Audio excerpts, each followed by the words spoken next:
22 November Network, Neapolis Media Group. This is the Lone Gunman Podcast with your host, Rob Clark, where research comes to shine and myths come to die. Stay tuned. Be right there.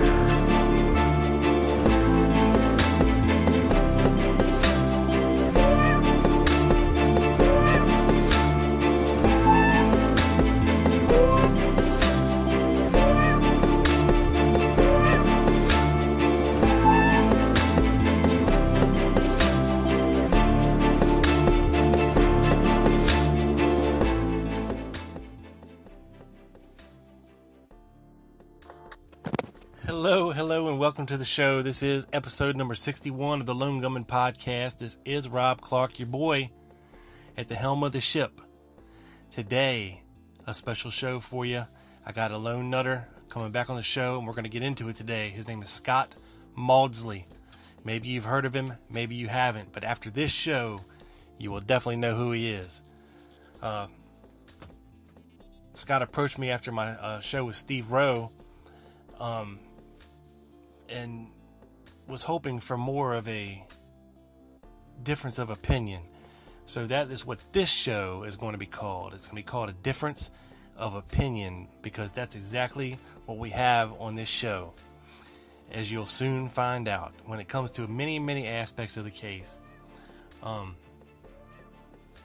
It's just the way that the two different people come at the same thing from two different viewpoints, and how we interpret the evidence and how we analyze the evidence and what it really means.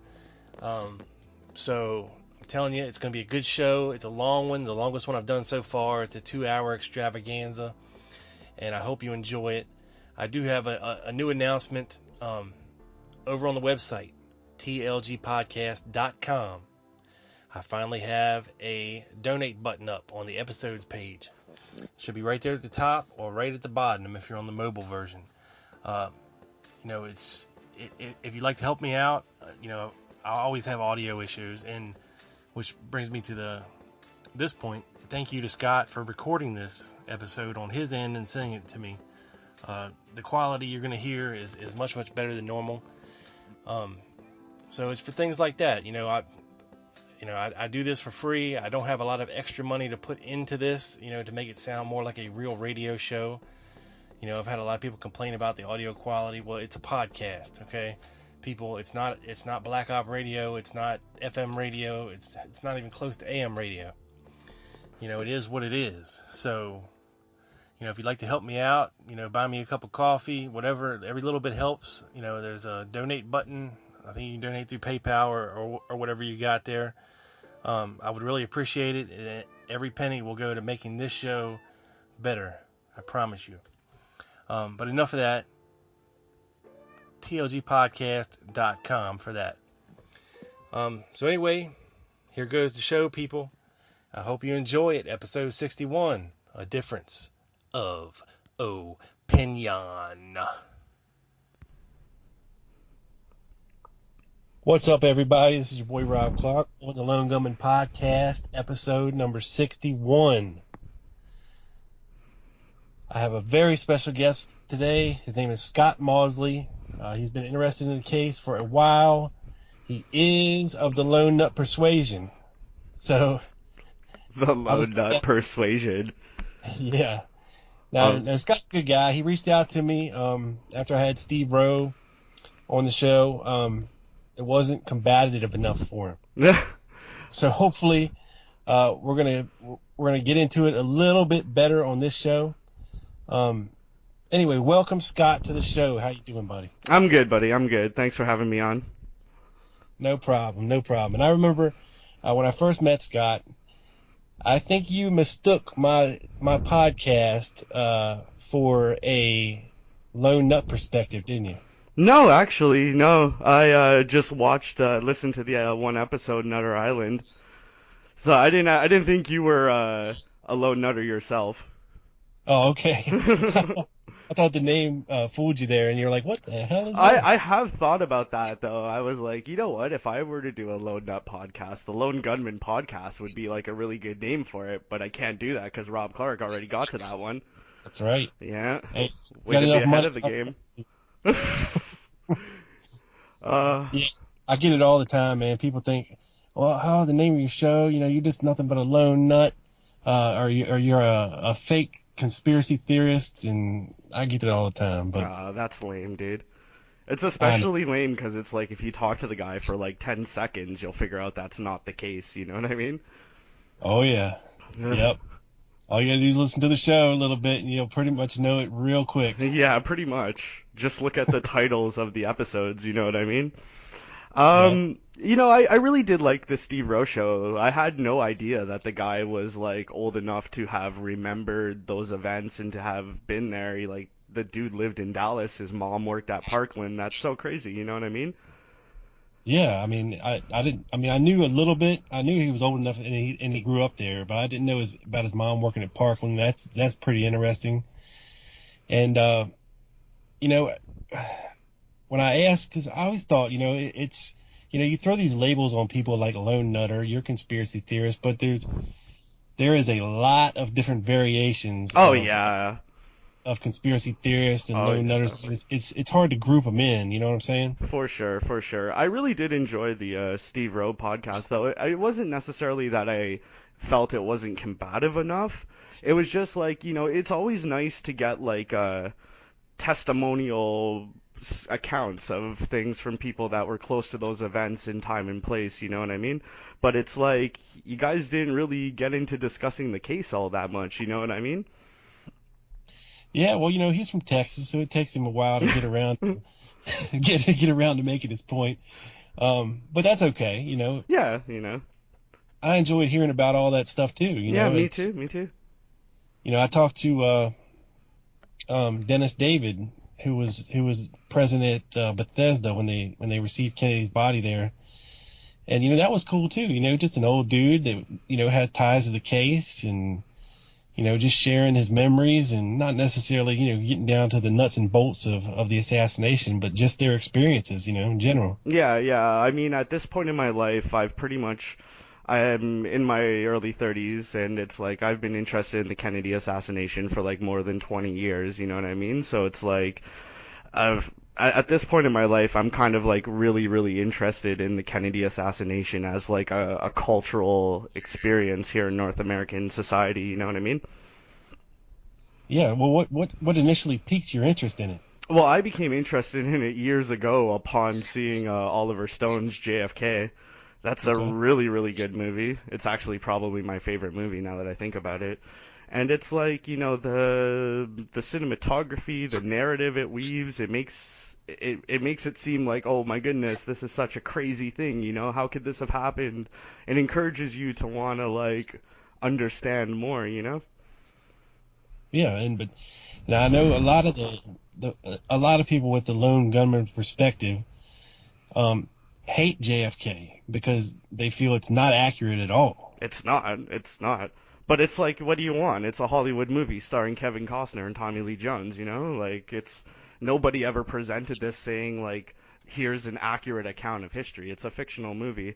Actually, Siskel and Ebert, when they reviewed it, one of them made a really good point. He said, you know what you should have done? Instead of calling the character Jim Garrison, you should have called him like James Derrinson or something, and it would have signaled to the audience, okay, what you're about to see is like a fictionalized history.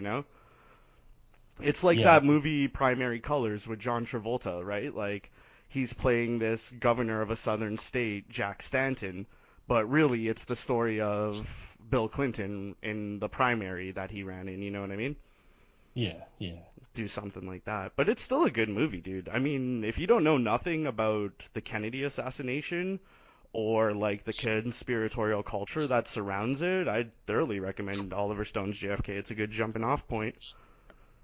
yeah. And I mean, I think if it wasn't for Jim Garrison, doing what he did though back then, um, I just don't see us having enough of the material that we have now. I mean, like him or hate the guy, he stood up to the government, the CIA, called him out, and he did what he could do. Yeah. He was right or he was wrong. He did what he could do, and he got a lot of files released. He got a lot of eyes open and focused on the case, and Yeah. Yeah, he was very good at courting the media and everything. Um, Before we get into actually talking about the Kennedy assassination, I just wanted to like take a moment to talk about like kind of alternative versions of history in a kind of general context. If an sure. event in history has like any real significance, there will be alternative explanations to that event other than the official one. You know what I'm saying? Yep. And it's like, name the event, and I will provide you the conspiratorial interpretation of that event. In the modern era, what's the biggest one? You know what I mean? In the Yeah. modern era, the claim 9/11. is, yeah, there you go. 9/11 was an inside job. But go back in history a little bit. Prior to 9/11, what else was an inside job? Princess Diana's death was an inside job. Uh, Robert Kennedy, Martin Luther King, those are both inside jobs. Jack Kennedy, total inside job on that one. Pearl Harbor was an inside job. The stock market crash was an inside job. There's always been people claiming that things have been inside jobs. You get what I'm saying? Yeah. Yeah. So it's like, I think people kind of make this logical fallacy the argument from popularity. Like, they look at the complicated conspiracy theorist culture that surrounds the Kennedy assassination. And they say, like, well, 500 million Elvis fans can't be wrong, right? Like, it can't be that all of these people are interested in this thing and spend so much time and effort studying it and that there's nothing there, you know?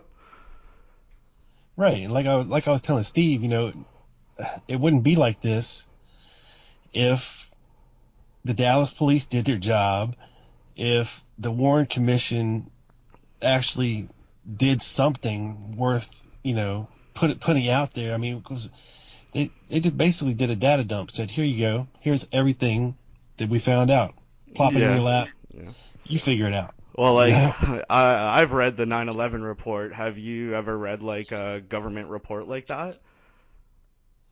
Not the 9/11 report. I've read the HSCA report, and of course, the condensed version of the Warren report. Yeah. I haven't down through all 26 volumes, but Yeah, no, very few people have, I would imagine. But it's like, if you've read government publications, you know that's how they are, right? They don't have good narrative flow. They're disjointed. It's stuff is all over the place. That's just how they always do it as a data dump. That's not necessarily unique to the Kennedy assassination, which kind of was the point I was trying to make in talking about alternative versions of history in a general sense. It's that just because a conspiracy theorist culture proliferates around the Kennedy assassination doesn't necessarily mean that that's the correct interpretation, just like any other event in history, you know what I mean? Like, just yeah, because the Warren Commission is, like, data dump poorly written doesn't necessarily mean that that's, like, unexpected. That's just how government reporting is. They're not really authors. Like, they don't know how to put it together nicer. right, right. No, I understand that, and it's. I know. I think I was reading that they did hire an author to write the condensed version of the Warren, or the report on the Warren Commission. Hmm.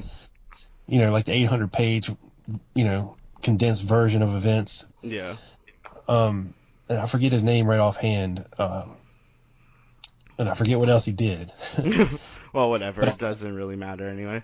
it doesn't really matter. But that's who they had writing it. I mean, it does matter in a way if whatever his specialty was and whatever he had done in the past had any bearing on what he was doing then. But because a lot of that was written on the fly as they were going, throughout that 9-month period. Yeah, yeah, totally. I And mean, there was you know, many factors kind of contributing to why it was so rushed, but at the same time, they pretty much got it, you know. They like interviewed enough people and looked at enough things, I think, to arrive at that conclusion. I mean, a 9-month investigation when you have the resources of a federal government can be like a pretty thorough investigation, you know? Oh yeah, I mean, they even got his mother, Oswald's mother's dental records. So, Yeah. Get the you know, data. but they didn't ask certain people certain questions that mattered. Yeah, I mean, you know, we can always look back at it retroactively, knowing what we know from a modern perspective half a century later and say, okay, well, they should have said this, they should have said that. But I mean, in real life, there's no should have been or ought to have been. There only is what is, you know? Like, history is what Yeah. it is. Things happen the way they happen. The questions got asked, they didn't get asked. It's like we kind of have to still take all these things and try to piece together a working explanation. You know what I'm saying? Yeah, I mean, if Oswald had lived, uh, he would have went to trial, and we wouldn't have had a need for the Warren Commission. Yeah, yeah, Ever. totally. It would have just been probably prosecuted as like a state of Texas criminal offense, you know? Yeah, They had total jurisdiction on that one. but would he have been convicted? That's Yeah, the question. yeah, he totally would have been convicted. You think? Oh yeah, for sure, dude, for sure. I mean, I've mentioned this before, and you know, nobody really likes it, but I'm gonna mention it again. It's the London Weekend Television trial, the one with Bugliosi and Gary Spence. Right. And it's like, honestly, dude, that's as real as we could have ever made it. Real federal judge, real jury, really drawn from the Dallas rolls. Vincent Bugliosi really is a district attorney. He really has prosecuted death penalty cases before. Gary Spence really is a defense attorney. He really has successfully defended criminal clients before. So it's like, it was the real witnesses. It wasn't an actress playing Ruth Payne. It was actually Ruth Payne, you know? So it's like, that's as real as they could have ever made it, you know? It's not Right. like Right. they could have made it more real. There was nothing else to do other than have like an actual real trial. Yeah, which they did. Um, Now when it comes to actual evidence, um, there's a lot of problems with how the DPD handled it, how the FBI handled stuff. Um, like the affidavits of Boone and Weitzman, would that have made a difference in court? Well, here's the thing, like, I don't really like to think of a perspective of how it might have gone down inside of a courtroom, because in a courtroom, you're not really using the right criteria to arrive at the objective truth, you know what I'm getting at? It's like, in a court of law, you afford all the benefits of all the doubts to the accused, and it's like certain evidence might be ruled inadmissible. So in Oliver Stone's JFK, Kevin Costner as Jim Garrison makes a comment that goes, I've always wondered why it is in court that if a woman's a prostitute, that automatically means she has bad eyesight. And it's a joke about how you could potentially have a situation where a crime occurs and a person witnesses that crime, but because they happen to be a prostitute or something, they're not very credible, and even though there's an eyewitness to that crime, the jury in the courtroom may never hear about that. You know what I'm saying? So Yeah. for me, it's not necessarily the issue of would we have found Oswald guilty? That's kind of irrelevant. It's more the question of did he actually do this or not? And that's, where I think most of the focus should be. All right. Now, before I talk to you, I asked you to come up with some a couple points that we could address, and I came up with some too. And these are sticking points, I guess you would call them, with both sides, really. So if you want to, let's go ahead and address your first point, Oswald's character and who he was as a person. Mhm. Mhm. I mean, in order to understand any event, you have to kind of understand the people that are involved, like the primary actors in the story. And I mean, you look at Lee Harvey Oswald, like who was this guy? Who was this guy as a person? What was his life like? What did he do? How did he think? How did he act about stuff? He was always kind of like this detached loner, you know what I mean? There's many factors that contribute to that. Who his mother was is probably a big one. History kind of remembers Marguerite Oswald as being this cantankerous old lady that didn't get along with anybody ever. And it's like, if you're her kid, chances are you're going to turn out to be a somewhat similar character, right? The apple doesn't fall far from the tree. He lives a young life where he's disjointed, moved around from state to state, school to school, doesn't really finish his education, doesn't really make friends. In his personal life as a young kid, he's already violent. He's violent against his mother. He's violent occasionally against the other kids. He's a truant. He gets a psychological evaluation done, and the psychologist evaluating him says that he has like pattern personality disorder with schizoid features and passive aggressive tendencies. The psychiatrist recommends that he receive care, and that really it should be done on an outpatient basis. That way he doesn't have to be removed from his home. But if his mother isn't willing to get him the care that he needs, they should really consider taking custody of him to put him in an institution. You know what I mean? So it's like, at the time that Marguerite and Lee rather, leave New York State, they were actually considering doing that. So it's like, here you have a medical professional who diagnosed this kid and diagnosed like the symptoms that point the way to like a fundamental mental disorder. In 1953, when Lee Oswald was diagnosed, the science of psychiatry probably wasn't half of what it is today, 50 years later. You know what I mean? Like, today we might have been able to diagnose him with all kinds of stuff: antisocial personality disorder, narcissistic personality disorder, or like something like that, some kind of autism or whatever. And it's like, it's within the last third of his life. He gets the psych evaluation in 1953, and he's dead 10 years later in 1963. So I think it does provide an interesting glimpse into who this guy was as a person. In the Marines, he stands out. He's different. He doesn't really get along with very many people. He gets in trouble for violent acts. We all know that he was violent in his personal life against Marina. It's just like, here you have this angry, violent guy who's pretty much been this emotionally detached loner his entire life. So it's like, when people present Oswald as a lone nut shooter, that kind of looks like what I'm seeing here, I don't think that that's some crazy misrepresentation of who Lee Harvey Oswald was as a person.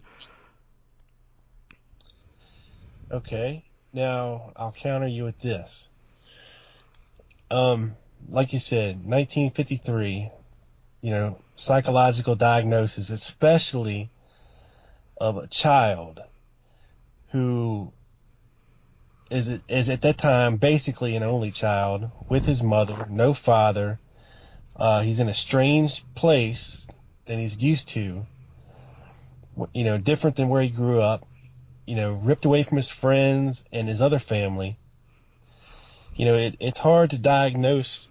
At least for me, it would be hard to lay a diagnosis on this kid other than somebody who maybe is homesick, misses their friends and family, wants attention more than what he's getting. I just don't see this psychotic diagnosis so at such a young age as being anything more. And I talked to Greg Parker about that little knife incident there at John Pike's residence, that was blown out of proportion. Yeah, I mean, in the sensationalized atmosphere of a post-Kennedy assassination world, you can easily understand how things like that could happen, right? But it's like, even his mother, in her testimony before the Warren Commission, she tries to whitewash for him. His mother very much had this persecution complex, and I think Lee probably had like a more watered down version of that. And in her testimony to the Warren Commission, she's like, oh, well, it was a small knife. It wasn't really like a big knife or anything. And, they asked her about beating Marina, and she totally like tries to be an apologist and go, oh, well, there's sometimes when a woman needs to have a black eye. Like, can you imagine that, dude? Can you imagine your mother like defending you, giving your wife a black eye? That's so crazy, you know what I mean? And that's how different back then. Yeah. Like, that's how oddball these people were, you know? They didn't really act like normal, regular people, and history kind of remembers that. I mean, when Oswald received that psych evaluation, it was in 1953. How old was he when he died? 24? So he would Yeah. have been 14 at the time, or like Yep. 13, 14, somewhere in that area. So, I mean, when you're 14, your psychology and your psyche, I mean, I remember being 14. It was a lifetime ago, but like I still remember, you know, I was like consciously aware and interacting with the world around me. I was in high school when I was 14. So it's like by that time your persona and your psyche are pretty well on their way to development, I would think. But ultimately, the truth is the person who diagnosed him was a medical professional, you know what I mean? They're the person who went to medical school. They're the person who got that title and demonstrated their proficiency. Like, I have no idea. I can't retroactively diagnose Lee Harvey Oswald, but it's like the person who diagnosed him was a doctor, right? So, I mean, they're the ones that would know. And I think one of the things that have happened is in the last half a century, our society has grown up a lot. And unfortunately, we've had more Oswald-like people and JFK assassination-like incidents in our history. The world today is a lot more familiar with people who display like sociopathic tendencies and things than they ever were in 1963. And you know, like think about the backyard photos that Oswald took. He's dressed all in black. He's brandishing his weapons. He's brandishing some communist newspapers. Where else have we seen things like that? Who else have we seen doing things like that? All kinds of people, you know, like Eric Harris and Dylan Klebold, the shooters at Columbine. They went into the woods, they played their music, they dressed all in black, they brandished and fired their weapons. Daniel Cho, I think his name was, the shooter at Virginia Tech. He made a video before he went on a rampage, railing against, you know, classism or whatever crazy nonsense he believed in. Again, dressed in black, again, brandishing his weapons. In the 50 years since Kennedy has been assassinated, we've seen other Lee Harvey Oswald type people, and they all kind of display this kind of similar type of passable, watered down sociopathy, you know what I mean? I think Lee Harvey Oswald was like a low-grade sociopath. That's how I pretty much see him. Well, when you go back, I mean, he actually did have a better shot at life than his brothers, who did spend a lot more time in the orphanage than he did, and off at these little special schools. And, you know, I think, at least in New Orleans, with the Moret family around, you know, that I think they were really important to Lee. And, you know, even as late as the summer of '63, you know, they were spending a lot of time together. They accompanied Lee to, what was it, Alabama? To I'm speak at not that. sure. To Oh, speak at, the school that he gave a speech to? yeah, I think the Jesuit school there. Yeah. Maybe it was Louisiana. I'm not sure. No, it was. I think it was Alabama. Okay. I know they left the state to do it, and it was, you know, it was a family adventure. They had the Morets and, you know, the whole Oswald family, and most of the Moret family. They all went to, you know, support Lee and hear him speak. Yeah.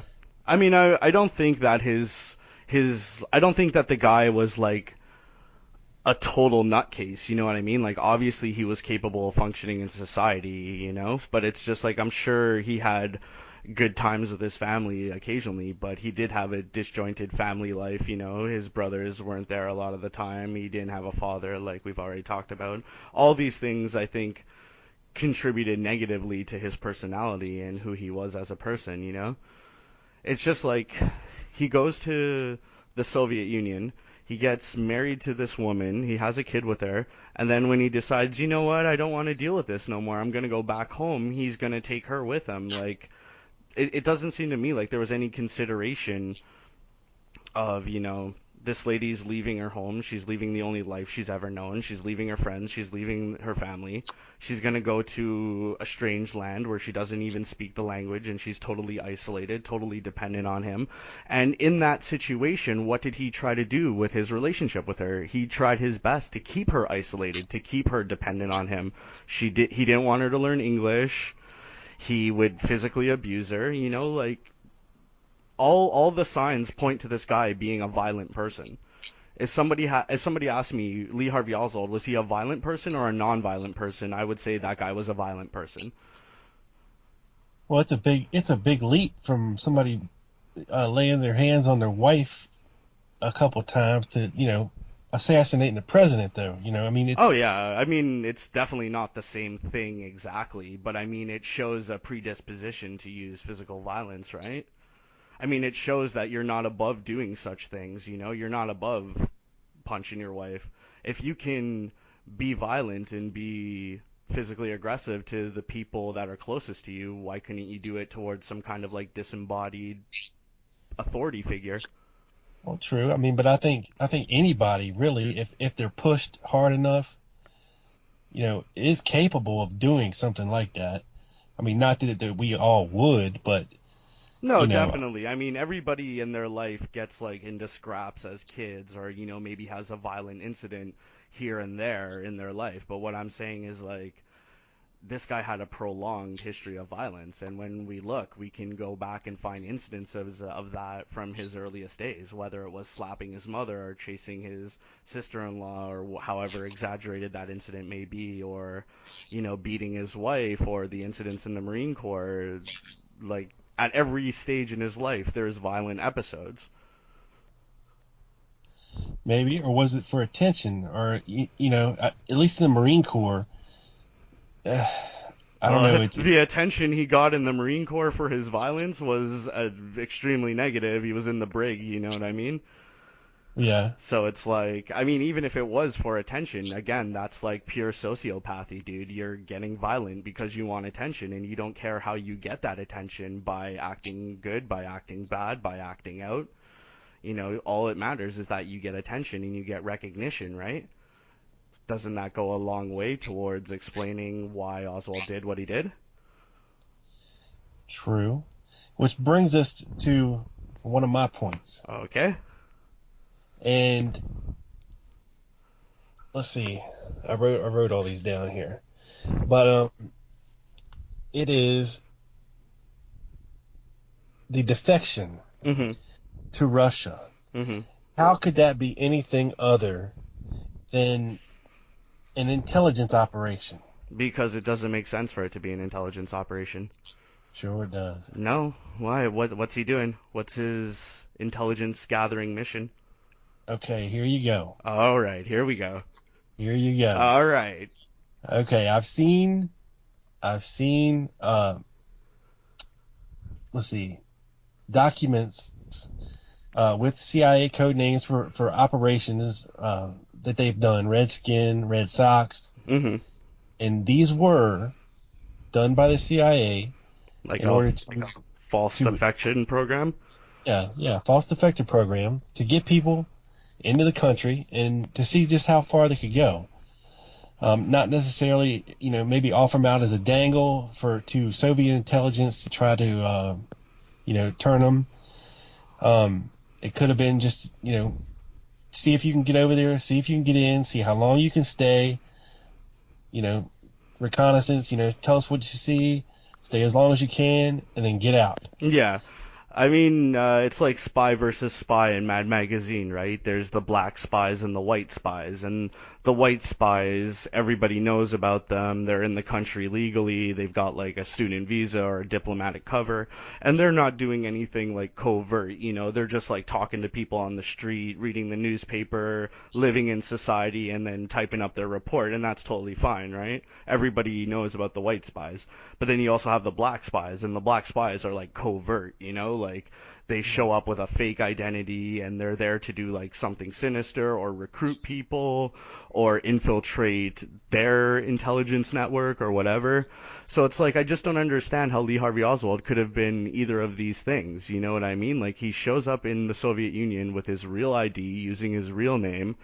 He tries to play it cool about wanting to stay in the country, but when he doesn't get what he wants, he throws this big scene at his embassy where, you know, if anybody who knows anything, you should assume that the American embassy in Moscow is like wiretapped 8 ways from Sunday, and everybody's hearing this big scene that you're making, including like the Soviet security services, the KGB, and whoever else.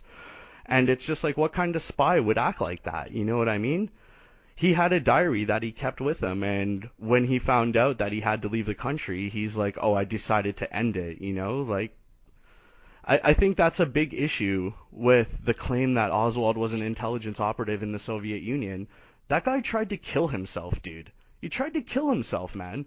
And how was it that they found him? His tour guide was supposed to meet up with him to take him to somewhere.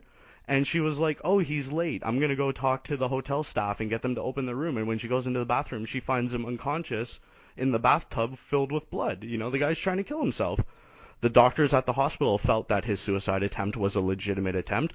Like, what would have happened if she had said, oh, you know, he's late, I'll just give him another 15 minutes. Or, he's late, maybe decide not to come, I'll just check in on him tomorrow. That guy would have died.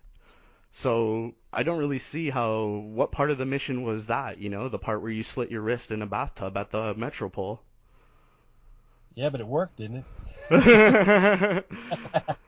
Yeah. I mean, Yeah, get a little gold star in your file for that one. That's right. Yeah, get a medal on the down low, you know what I'm saying? Buddy slit his wrist to convince them. And he, like, really did slit his wrist. Like, the doctors really did think that he tried to kill himself. I don't think it was that deep. I don't know, man. I mean, if you've lost enough blood to lose consciousness in water, you've probably lost, like, a significant amount of blood, you know? I mean, he could have just been laying there with his eyes closed, you know, pretending. Who knows? Yeah, Buddy was a bit of a drama queen, let's be real. I mean, he made it, so... Yeah. Gotta give him that. A lot of people live through slitting their wrists. That's true. But it's hard to say, you know?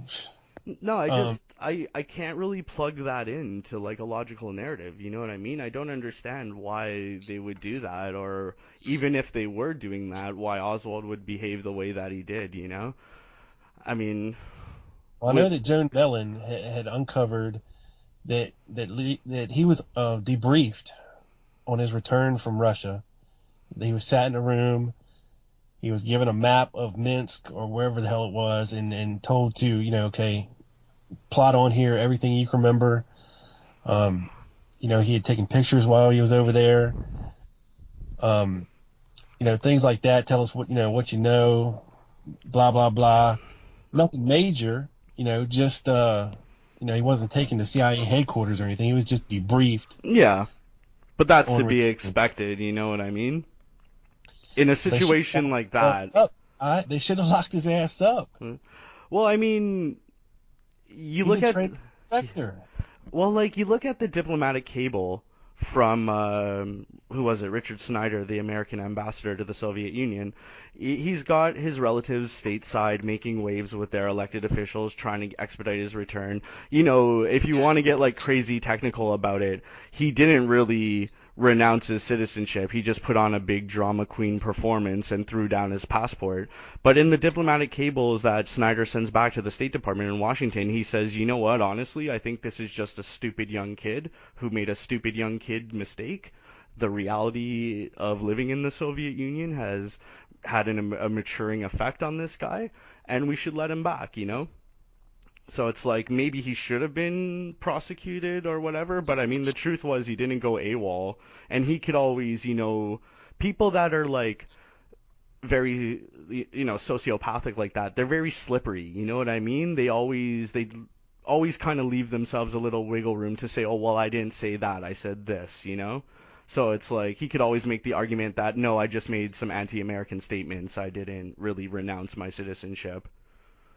Yeah, and he did it on a Saturday when it didn't count. So. Yeah, exactly.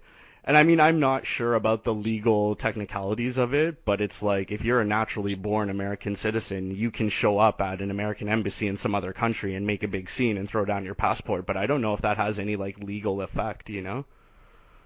Yeah, and what else bothered me, you know, is that he got his discharge, you know, at a very, very quickly, and I'm sure I've never seen any proof that Marguerite had ever injured herself so badly she needed her son to come home from the Marine Corps to take care of her. No, she didn't. She faked an injury and got a doctor to sign off on that so that she can enable her son the same way that she always enabled her son. He wanted out of the Marine Corps and he, kind of went crying to his mom about it and she did something about it.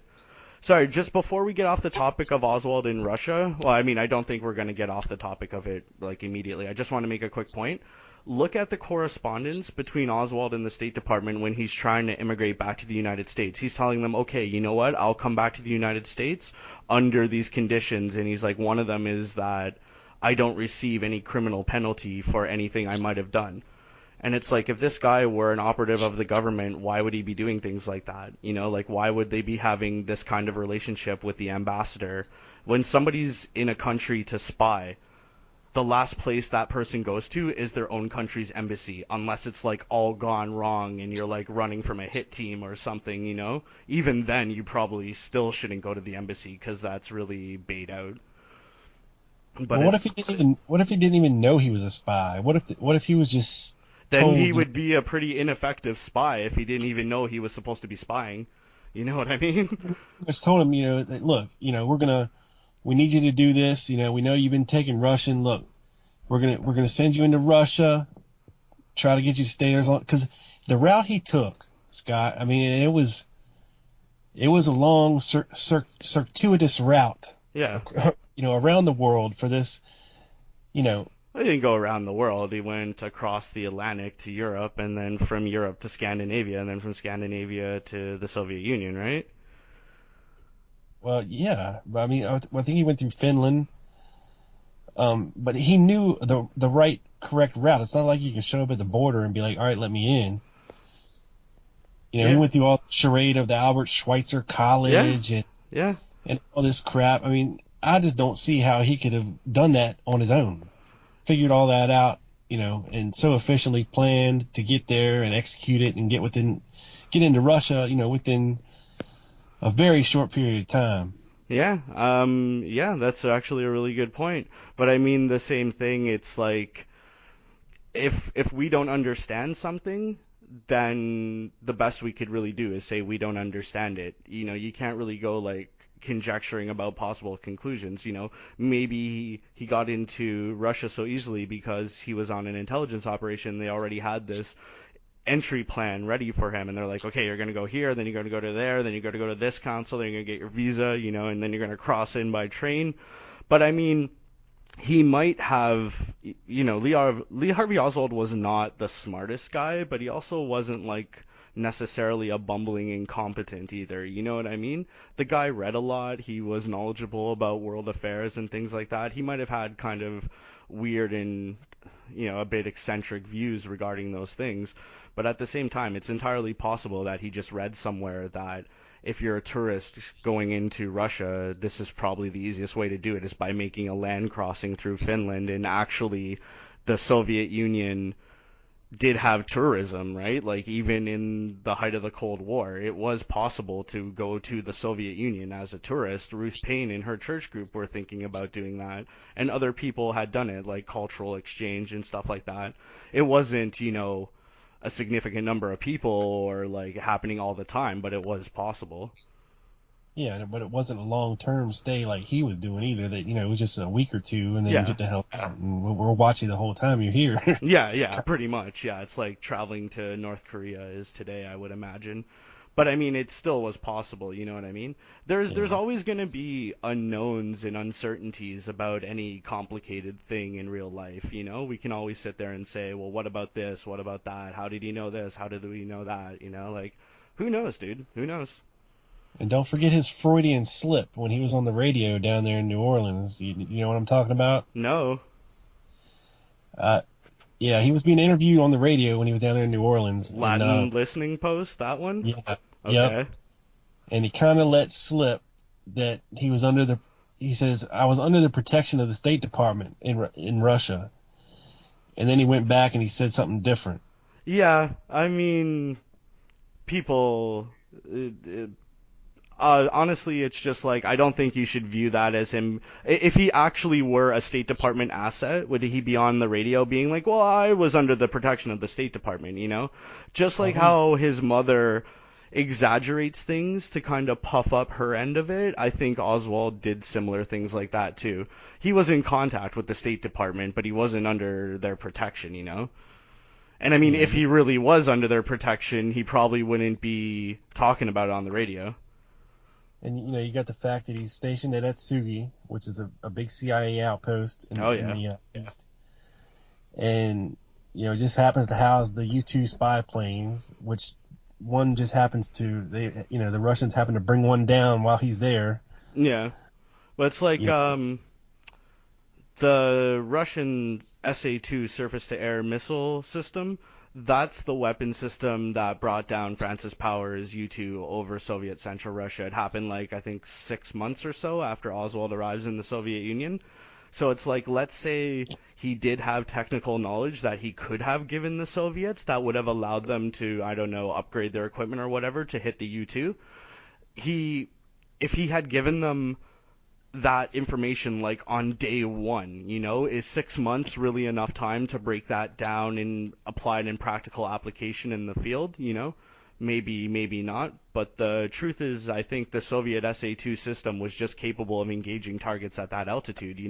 It was the Cold War. There was an arms race. You make a plane that can fly higher than the missiles I have right now, I got to make better missiles. You know what I'm saying? Yeah. That same surface-to-air missile system, the SA-2, that's the missile system that brought down Rudolf Anderson's U-2 over San Cristobal during the Cuban Missile Crisis. And the same week that guy got shot down, another U-2 got shot down in China over one of their nuclear test sites at Lopnor, another U-2, again, by a Soviet SA-2 system. So I think it was just that they were capable. I mean, they must have been tracing those flights into their airspace for a while before they decided, okay, you know what, let's bring one of these things down and see what it is. Yeah. All right. Well, let's move on here out of Russia, and let's get to one of your other points here. Oswald's odd behavior leading up to and after the assassination. Yeah. I think we all have this kind of pattern in our lives. We have our days on, we have our days off, we have our times when we're supposed to be at work, times when we're supposed to be doing other things. And it's the daily grind, right? Day in, day out, you do pretty much the same things over and over and over again. And people are who they are, so they become creatures of habit, whether they realize it or not. We all do this in our normal, personal, everyday, ordinary lives. I think that when you're seeing people make deviations from that, it usually indicates that there's something extraordinary going on in their life, whatever that might be. Maybe they're in a relationship with somebody, or they just made a new friend, or they started a new job, or, they've got something more going on in their life. Oswald goes out to the Ruth Payne house on Thursday, but normally he goes out on Friday. And it's just that's kind of odd. You know what I mean? Why are you breaking this pattern? Why are you going out on a day that you don't normally go out on? And it's on the day of the assassination, he's talking to people at work. He's like, oh, what's all these people doing outside? And yeah, they're waiting for the president. Oh, the president's coming by today? It's this guy is a highly politically oriented individual. He had a discussion about this with his wife the night before.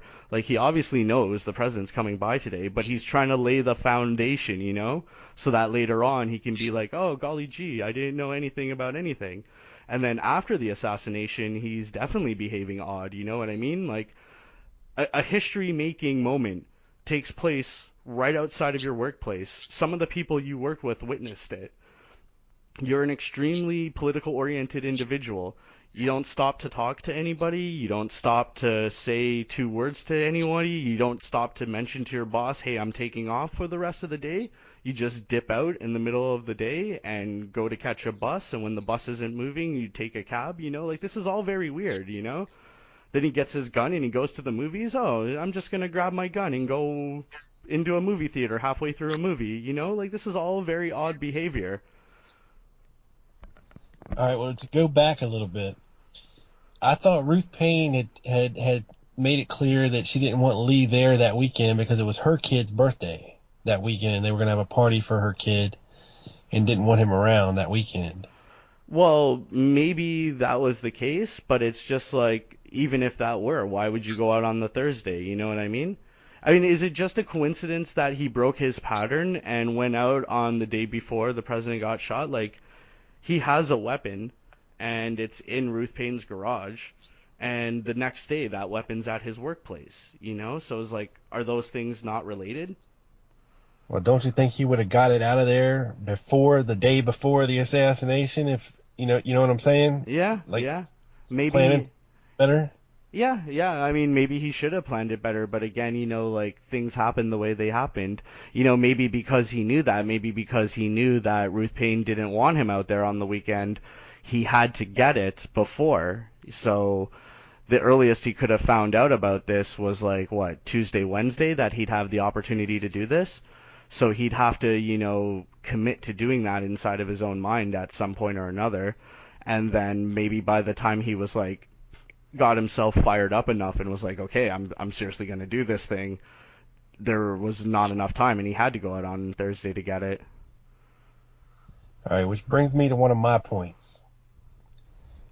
What was his motive for killing Kennedy? What was Oswald thinking? Yeah, you know, like I was kind of talking about earlier, our society today, 50 years later, we have a lot more collective experience with people who exhibit like sociopathic tendencies and act out in ways like that.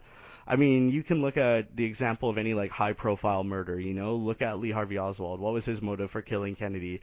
Honestly, it was probably something along the same lines as Mark David Chapman's motive for killing John Lennon, or Eric Harris and Dylan Klebold's motive for shooting up their high school.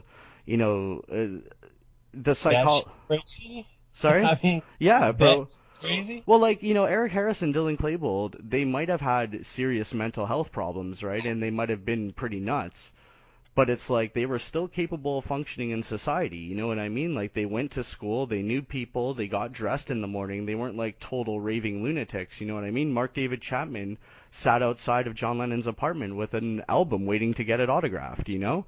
I don't think that Mark David Chapman necessarily hated John Lennon. He just had this twisted psychology. And President Kennedy, JFK's dad, was really clever about how he marketed his kids and how he marketed his family. This probably came from his experiences working in Hollywood, you know? Like, he really understood, okay, there's this mass media age coming, and in that age, actual reality and like the perceptions about that reality are so like closely intertwined that you can never really separate them. So if you're going to be a public figure, it's really important to capitalize on that and market yourself well. And JFK excelled at that. You know, he was this young, handsome, articulate guy. He has this beautiful wife, these two beautiful, young, adorable looking kids, you know. So it's like they really pumped that up. And in many ways, JFK was the first president of like the modern mass media age. So it's just like, just as how Mark David Chapman shot John Lennon to kind of kill this iconic figure, so too do I think Lee Harvey Oswald did something very similar. I mean, sorry, go ahead. The conspiracy theorist in me is creeping out slowly. You know, I mean, there's alternative theories to the John Lennon shooting. Of course. Just like everything else, theories right? To Columbine even. And it's just hard to nail down when you have, you know, of course. Just for example, you know, for Columbine, you know, you got eyewitness, reports of other people in the building shooting, you know, wearing dark clothes, up on the roof, you know, just different stuff like that. That, you know, a lot of people, unless you actually really start digging into it, have no clue about it. Yeah, I mean, I would imagine, like, this all goes back to kind of the thing I was talking about at the start, right? Like, if an event in history has this profound effect on our culture, like Columbine was a emotionally scarring event, like, you know, like it was a big deal, and as well it should be, right? But it's like, if an event has any historical significance, there will always be these kind of alternative explanations to it. So it's like, name the event and there's going to be explanations other than the official one, right? Yeah. I mean, go back to the psychologist report with Oswald in 1953. What does the psychologist say? She says that this kid is an emotionally detached guy who lives a rich fantasy life, focusing on themes of like power and omnipotence. And it's like That was a big deal back then, though. To go with these fantastical diagnoses, with like Freud and they really didn't have the clinical. No, I agree. Like in the modern era, our understanding of psychology is probably a lot better than it was then. But I mean, I think even then they could see that there wasn't something quite right with this kid. I mean, if they just kind of overdiagnosed him, then they did a pretty accurate job, I think. Right. Now to get back to the motive for a second, I always like to try to put myself in other people's shoes, to put myself in their situation. So if I go back and I'm Lee Oswald and, okay, things aren't so good with my wife, things aren't so good with my living arrangements, but I have a beautiful 3-year-old daughter. I just had a baby, a month ago. Where is my head? Yeah. That I'm going to throw all this away, Mm-hmm. and I'm going to ruin their lives forever, so I can take out this president that, for whatever reason, and a lot of people had reasons to want Kennedy dead, but I just don't see what Oswald's reason could have been. Well, like, just as I think... Unless it was severe right wing, you know what I mean? Yeah. I mean, it doesn't necessarily need to be that he was right wing. I think just as people today, we kind of suffer this handicap that, like, we're modern people living in modern times, looking back on an event that happened half a century ago. So we're looking at it with, like, a modern person's perspective, Just as you look at the motivations of somebody like Lee Harvey Oswald or Mark David Chapman or anybody else, you have a difficult time understanding why people would do such a thing. And it's like, that's because you're not a sociopath like those people are. You know what I mean? You can't understand why Oswald would do that because you are not him. And if you were in his situation, you would not have chosen to do that. You know what I mean? It's just like he has this wife and these kids, but that's not going to stop him from running away to Mexico to have a little adventure, And I mean, it's like he doesn't really seem to show much concern for providing for his family or taking care of them. And it's just like he does really seem to be that emotionally detached individual, So it's like normal people trying to understand that could never really understand that, I feel. Right. All right, let's get on to ownership and possession of the weapon recovered from the crime scenes. Yeah. If somebody gets shot and your gun is found at the scene of that crime, you are like suspect number one. You know what I mean? Right. Yeah. And then there's problem, as I alluded to earlier, is the Boone and Weitzman affidavits and Roger Craig all stating that there was a Mauser found up there. Mm-hmm. Now, I don't know of any photographic evidence of a Mauser. The gun I see in like the Allen photographs and everything appears to be the Carcano to me. But they're not going to be parading the wrong gun outside, I don't think. But yeah. Was there two guns actually found? If they would have took Oswald to court, his lawyers could have been like, well, look, these detectives, one a former gun store owner or a sports store owner, both testified that they found a Mauser. My client's gun is a Carcano.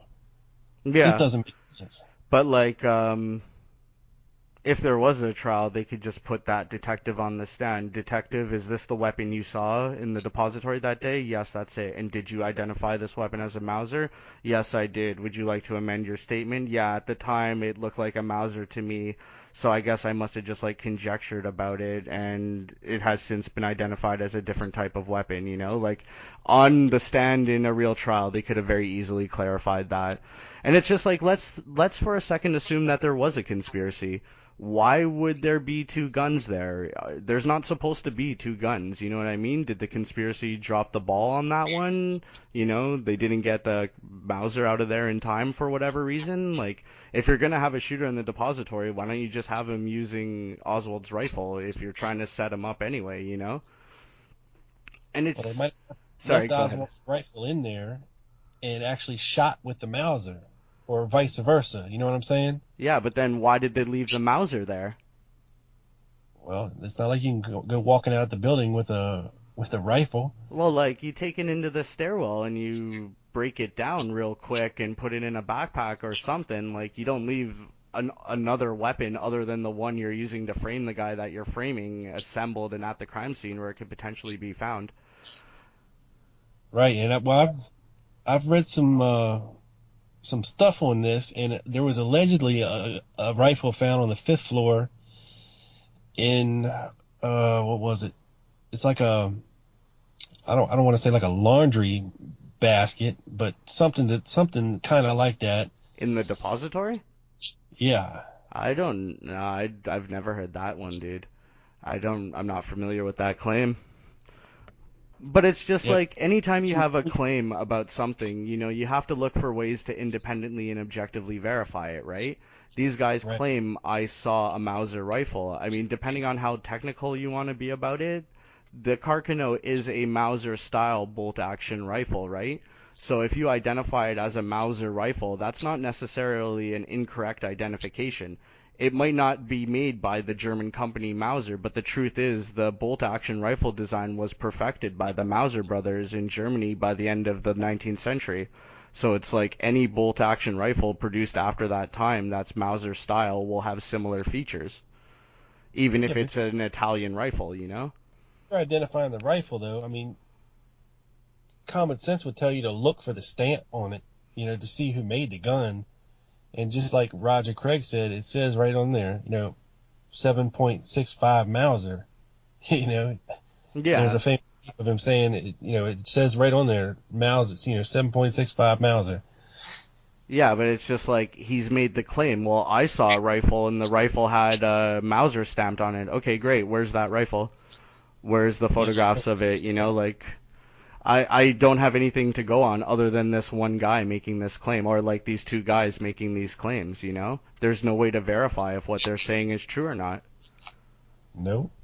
There you go. And which brings us to my point, another one of my points. It doesn't necessarily help my cause at all. Buell Frazier. Uh-huh. Did you get a chance to read that? Yeah, I did. What was your impressions about Buell Frazier?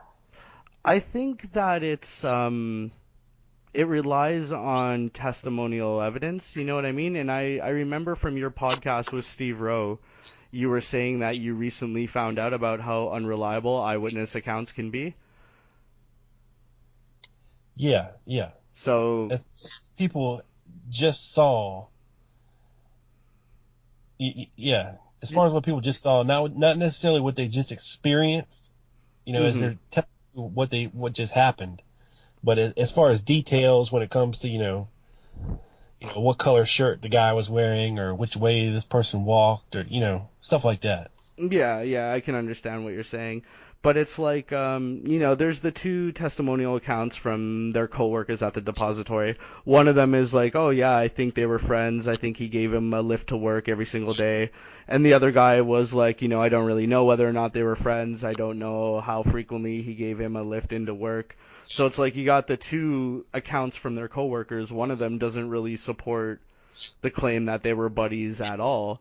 And the other one says like, oh, I think I saw him drop him off at the back door of the depository. I mean, it would be different from Frazier's account of what happened, but at the same time, you could also just chalk it up to like inconsistencies in eyewitness accounts, you know what I mean? And I mean, at the end of the day, like, maybe they did have a closer relationship, Lee Oswald and Buell Frazier, but I don't really think so. I mean, I don't really see these guys like hanging out and chilling. Right. I mean, but they're basically the same age. They have pretty close proximity. I mean, Yeah. that's got the job at the school book depository, if you believe that story. Yeah. Buell's sister. So they might have had some interaction. They're around the same age. They're both southern guys, like to hunt. Buell had a rifle. And if you're giving a guy a ride to work, okay, and it's raining outside, and you got to park a damn country mile away from where you got to work. I mean, wouldn't that, and Buell seems like a nice guy, Yeah. Is it that far of a stretch to think that he dropped Oswald off at the building? No, I don't think it's that far of a stretch at all, but I mean, in the end, I don't really think it makes that much of a difference, other than that his testimony about that would have been, wrong, but I mean, I don't actually believe that happened. I mean, by the time they got to work, the rain had abated, and he parked where he normally parked. It's I've had jobs in the past where somebody I work with would either give me a work to or fro, if Buddy's giving me a lift home, I don't really care where he parked his car. I'll walk to it with him to get a free ride. You know what I'm saying? So it's just even if he did drop him off at the back door of the depository, that still wouldn't necessarily imply anything sinister, But I don't actually think that happened. So it's just it's hard to hypothesize about it, Right. And we have Jack Doherty seeing Oswald coming to work, no package. Yep. But we know he had a package because we know that the gun that he owned somehow turned up at his workplace, right? Because Buell Frazier said he did. Well, then how else did his gun get to work? Maybe Buell Frazier brought it. Why? How did Buell Frazier know that gun even existed or where it was? I don't know. There you go. I mean, there's problems, and John Armstrong and Gil Jesus have both pointed out that there's problems with ownership of that rifle, proving it was Oswald. I mean, John Armstrong even went back to tracing it to when it came in off the boat, from Italy, and until it got to Klein's. And, excuse me. And it's hard, to actually prove, because Oswald didn't get the rifle that he supposedly ordered. It's just hard to make that connection. Well, I think a lot of the talk tonight has revolved around how different the world was in 1963, and it's it just shows you how totally different this society was and how difficult it is to imagine from a modern person's perspective. You know what I mean? He filled out the form and got a money order and sent it into a mail, and 6 to 8 weeks later, Buddy got a real deal gun in his mailbox. You know what I'm saying? A real gun, dude, that really shoots real bullets. It's any 12-year-old kid could have just picked up this magazine, filled out the ad, gotten a money order, and they would have sent them a gun in the mail. Nobody stopped to be hey, is it a smart idea to send firearms across state lines in the mail? Nobody asked for a firearms license or a firearms permit. There was no waiting period. There was no background check. There was no way to even make sure that the person you were sending those guns to was actually the person who had even filled out the form. In Oswald's case, he used a fake name to order them, right? So it's just the paperwork on the gun goes back to his post office box that's in a fake name of a ID he's carrying around with him with his picture on it at the time of his arrest. But even if we couldn't trace it to him that way, we could still trace it to him via the backyard photographs and his wife's testimony. She knew he had a gun. When the cops show up at Ruth Payne's house and they're like, "Does your husband have a gun?" She's like, "Yep, it's in the garage." Which brings us to the problem of the money order. Why is the money order way out of sequence as to where it should have been if it was sold on the day that it was supposedly sold on? And also, that money order did not end up where it was supposed to go. There's a certain route, when you present a money order to the bank, it needs to be stamped and forwarded on, on and on down the line until it ends up in I guess there was a post office money order repository where all these things ended up, somewhere in the Midwest. Mm-hmm. And here we have it turning up in Alexandria, Virginia. Okay. Well, it's like, again, if there was a conspiracy, like, they probably wouldn't have done it that way. I mean, in real life, things happen. He got the money order. I mean, he got the gun shipped to him when it wasn't like that long before the assassination. It was like, what, 9 months or so, was it? Yeah, I think it was back in February or March. But I don't think he got it until March or April. Yes, sometime around then. So, like, maybe the money order just hadn't made its full route to where it was eventually supposed to be end up, you know what I mean? Like, when they went looking for the money order, they found it in the post office files, so they had their copy of it. And it's just like, if you were going to frame this guy and set him up, why wouldn't you just order the guns through the mail under the alias of the ID you know he's carrying around, and then the money order and everything will go through the normal processes, and it'll all look legit when we're done? Yeah, I mean, it just ties in with, with the FBI going up to Klein's and not finding anything until they take the microfilm to their headquarters, and all of a sudden, here it is, right here, bam. Yeah, it's like they could have just faked that evidence to begin with. So it's like, if they could have just faked it to begin with, why not fake it better? You know what I mean? Like, why not just actually order the guns through the mail, and that way there actually will be a record, and you don't even have to be like, oh, we're taking your microfilm to go examine it at our lab. But honestly, I don't ever remember hearing that claim either, that, like, I thought they always found it at Klein's. No, they didn't find it at Klein's. They took the microfilm with them back to Washington. Really? Yeah. Okay. I gotta look into that. But I mean, at the same time, they're also the FBI, you know what I mean? They're like, hey, a federal crime has taken place here. We are taking possession of this evidence, and we're gonna take it back to our labs to examine it. That's like normal, regular things that police forces do, you know what I mean? And it's also like, if they were gonna frame him for possession of the weapon, a lot of the complaints about the weapon is that, like, it's a piece of junk, it's not particularly good, it couldn't have done the shooting. It's like, why did the conspiracy choose to frame him with such a lame weapon, you know? It's just like, in the ad for Klein's that had the Carcano in it, there was a lever action gun, there was a M14, there was a M1. If I was going to frame him, I would have framed him with the M1. It's the weapon he trained on in the Marine Corps, it's the weapon he demonstrated proficiency with. If we had found an M1 on the 6th floor of the depository, nobody would sit there questioning whether or not that gun was capable of doing the shooting, you know? Everybody would accept that. So it's like... Which brings, Scott, to the single bullet theory. Oh, yes. The single bullet theory. SBT. Yes. Yes. Now, I will tell you what my reservations are about the single bullet theory real quick. Okay. And then I'll let you address them. Now, as a Southern gentleman here who has done some hunting in his time, I will tell you that when a bullet impacts skin, meat, bone, it deforms. No question. I've never seen one go into a deer and not deform, to come out looking like a mushroom, and I'm talking just demolished. Mm-hmm. If it hits bone. Mm-hmm. If it hits bone. Well, now the single bullet, the magic bullet, supposedly hit a lot of bones. Yeah, but by the time, again, you know the question, why does CE-399 not show damage to its nose?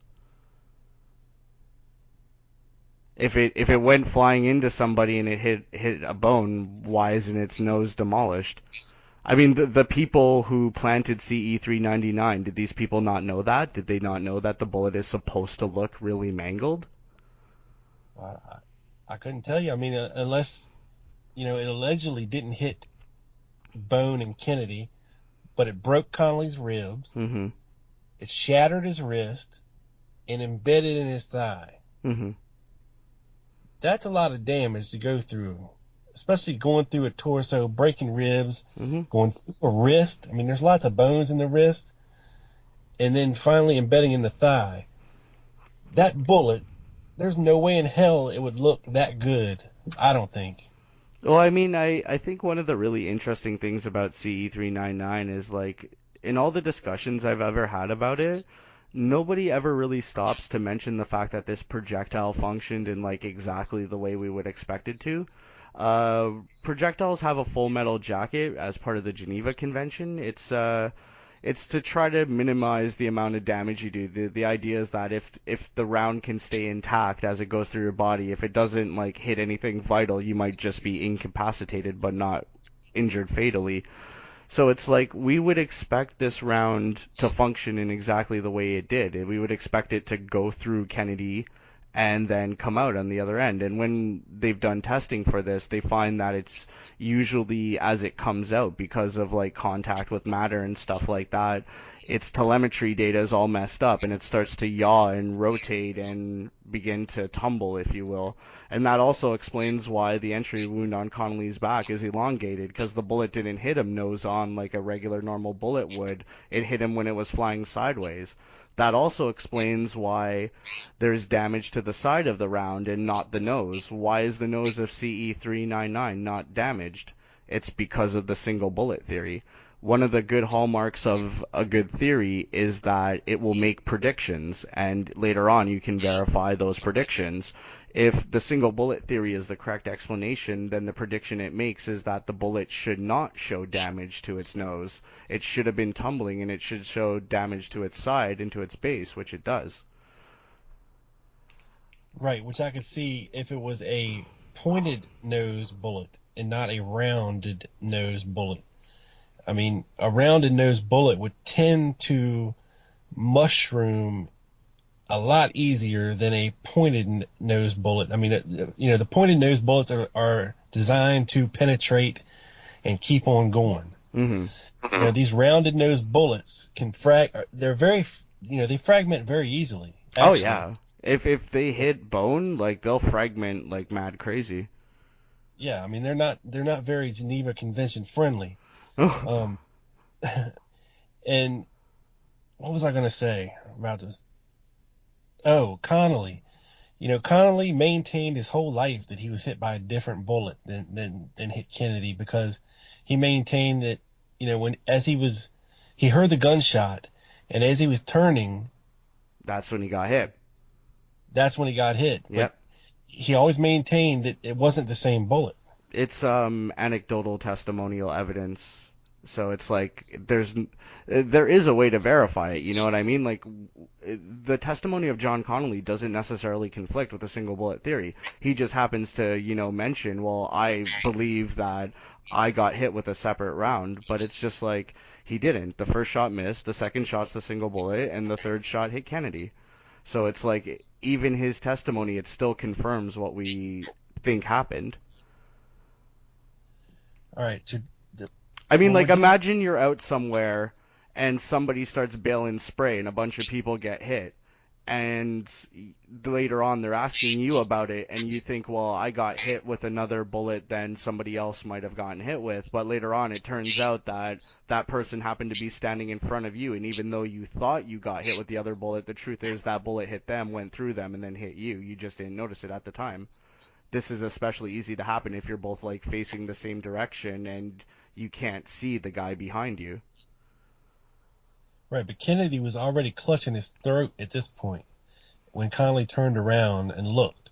And when he was turning back, that's when he got hit. I mean, that's when we see blood on his chest. Well, if we're talking about the Zapruder film, it's like there might be... I mean, when you watch it, from my perspective, honestly, it appears to happen simultaneously. Like, they both appear to react simultaneously. But if you really want to break it down by, like, frame by frame, it's like, this is a difference of a few 14ths of 1 second. You know what I mean? In real life, that's pretty much instantaneously. If subject A reacts, and then subject B 8/14ths of a second later reacts, I think it's fair to say that A and B reacted simultaneously. All right, I got you. Yeah. But it's sorry, hard go to ahead. say with the Zapruder film being our only reference. and there's of course questions about that as well. I mean, there's questions with every aspect, Scott. We could argue all night about damn near everything, Yeah, and then, never even mind the Kennedy assassination. We could even go on and talk about other topics and alternative versions of them. You know what I mean? Like, I subscribe to the official historical account. I subscribe to what it says in the history books. In the history books, it says that Lee Harvey Oswald did this, and he did it on his own by himself, but that a huge conspiracy theorist culture surrounds this event, and that's part of our cultural history here in North America. I totally agree with that. You know what I mean? That's pretty much what happened. But it's like, it's so not is nothing a conspiracy to you?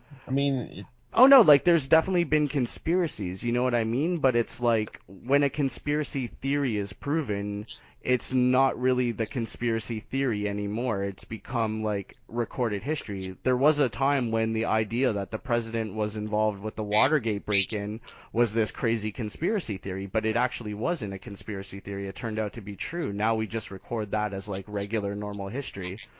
But the thing about the single bullet theory is, it's not like there's a better explanation out there that I could potentially adopt. You know what I mean? It's just like, without the single bullet theory, I can't explain to you what happened. I can't explain how these wounds happened, or where one wound starts, or what another wound ends. We need extra shots, extra bullets. There's all kinds of missing evidence. You know what I mean? Like, the single bullet theory actually provides a working explanation using the evidence that we have available. It doesn't provide, like, a not working explanation that uses evidence we just assume exists. Well, I'm pretty sure, at least according, from the work of Douglas Weldon and people like that, that there was a hole in the windshield, a bullet hole. Mm-hmm. And, it's been pretty much corroborated by a lot of people that saw it firsthand at Parkland, and the guy that drove this thing up to Detroit to get it stripped down, to get the limo stripped down, and the workers up there at the plant. If you have an extra bullet hole in that window, and then you have a lot of people saying at Parkland that throat wound was a wound of entry initially. Then you got to start thinking. Then you got 57 witnesses who said they heard a shot from the grassy knoll. Yeah, it's all eyewitness accounts that can't really be collaborated, you know what I mean? Like, the hole in the windshield, how can I, sitting here 50 years later, know whether or not that's true? I just have to take people's words for it, and I really don't like to do that, because that's how you go down the garden path, you know what I'm saying? It's just like, there could have been a hole in the windshield, but it could have been a fragment from the headshot. I guess that would really be the only explanation for it. I do think there was damage to the windshield of the car, but I don't think it was like a through and through hole. I think it was just broken, shattered glass from like a fragment from the headshot or something like that. But it's just like, if there was a shot from the front, how could it have hit Kennedy in the throat and not in the head? You know what I mean? Like, you would probably select a pretty good shooter to do that shooting. So it's like, I don't understand how you could accidentally hit him in the throat and not in the head. But at the same time, it's just like, okay, what kind of bullet was that? What caused that bullet to stop? Where did that bullet go? Where's the exit wound for that bullet? You know what I mean? It doesn't make sense. When Kennedy was brought into Parkland, he was on his back, face up. They were operating on him, trying to save him. I can very easily understand how, in that moment, the doctors felt that was an entry wound, because the projectile went through his neck without really making any kind of bony contact. So it was like a clean entry, clean exit. It wasn't like a regular, normal, ragged exit wound. Right. Then how, if we got a nice, clean exit, how do we get the bullet tumble? Well, because any time you're shooting, like, sharpshooters are always taught to take a clear shot, because bullets are very small, very light, supersonic projectiles, you know what I mean? So it's like any small change in its ballistic arc can cause problems with the bullet's telemetry. So it's like, sharpshooters, they don't even like to shoot through the glass in a window pane, you always want to take a clean shot so that there's nothing in between you and the target. Think about the incident of the Walker shooting. Like, Oswald should have gotten that guy. It was an easy enough shot, and he was close enough. But because the bullet went through the window, the contact with physical matter affected its telemetry, and it caused it to go tumbling off and barely missed him. I mean, when we've simulated this, when we've tried to recreate the path of the single bullet, we often find that this happens. As the projectile travels through the first target, it comes out tumbling. That's just something that happens when bullets in flight make contact with, like, physical matter. Right, I just don't see it how traveling that fast. If it makes a clean exit, it's only got to go a foot, and in that small amount of space in that short amount of time on a clean exit, I just don't know how it could tumble like that. It's a very small supersonic projectile, and when you have that much energy going in the system, like, small changes in it can produce dramatic results, Like, as it goes through his neck, it's going to come into contact with skin and muscle and tissue, and on its way out, it's going to suddenly be back in the open air with none of those things exerting pressure or force on it, and just that alone, I think, could probably cause it to tumble. I mean, like, we've seriously tried to recreate this shot, and while I think it's impossible to ever really exactly replicate the flight path of this bullet, as it's probably very impossible to replicate the flight path of any bullet, I mean, we have seen that when you put a round through something, it usually comes out tumbling. That's just the way it is, Yeah, but now the Warren Commission placed the back wound pretty low on the back. I mean, it wasn't like up near the neck area. So then you're talking about a bullet going uphill as it enters his back, exiting the throat, then coming back downhill into that. I mean, they call it the magic bullet for a reason. Well, conspiracy theorists call it the magic bullet. People that believe in the official explanation call it the single bullet theory. You know what I mean? Like, the magic bullet is not a label that people who support that conclusion gave to it, Yeah, well, I mean, they're just it's referring to how it acted, I guess you could say. Yeah, but I mean, the Warren Commission doesn't really say that, right? Like, that's what the conspiratorial interpretation of it is, that if we use the holes in the back of the jacket or whatever, the bullet would have to go up and then go out and then go back down and then turn left and then turn right. I mean, I'm talking Warren Commission reenactment. They placed that dot on that dude's back. Oh, yeah. Who did. Yeah. That's where it was. Oh, God, that's such a great photograph, man. It just shows you, like, how wrong it can be, I mean, one of the things Carmine once mentioned was that they didn't have the exact same car, which is just sloppy. They totally should have had the exact same car. One of the moments in my own personal story of this, when I became a lone nutter, it was the time I saw a photograph of the empty car, and you can see that the back seat is a lot higher than the seat that Connolly was in. Once I saw that, I kind of really suddenly, it clicked in my mind. You know what I'm saying? I was just like, this totally makes sense. It was that Kennedy was seated above and behind him, and Connolly was seated lower and in front of him. So it's like, it doesn't necessarily need to go up and then come back down. It's just one straight shot through both targets. And also, you add to the fact that Elm Street has a decreasing slope as you go down it, right? So it's like, if you're on an elevated position looking down into the plaza, the fact that the street slopes down is going to assist in that. By the time Oswald put the round through Kennedy and into Connolly, Connolly was probably, like, barely visible from Oswald's perspective. Yeah, I just don't see how a shot from 60 feet up, we're talking at a downward trajectory, okay? I forget exactly how many degrees it is, but I think it's 32. I'm not sure on that. It's steep. I mean, you're talking somebody shooting from 60 feet up into a back, okay? It would have had to hit something to deflect back up out of the throat. I mean, in order for that bullet to come out his neck, okay, it would have had to have been fired from way lower position, I think. Well, like, if it entered, we're even close to the upper back. You know what I mean? Well, like, the wound, it's in the neck. There's no damage to the thoracic cavity.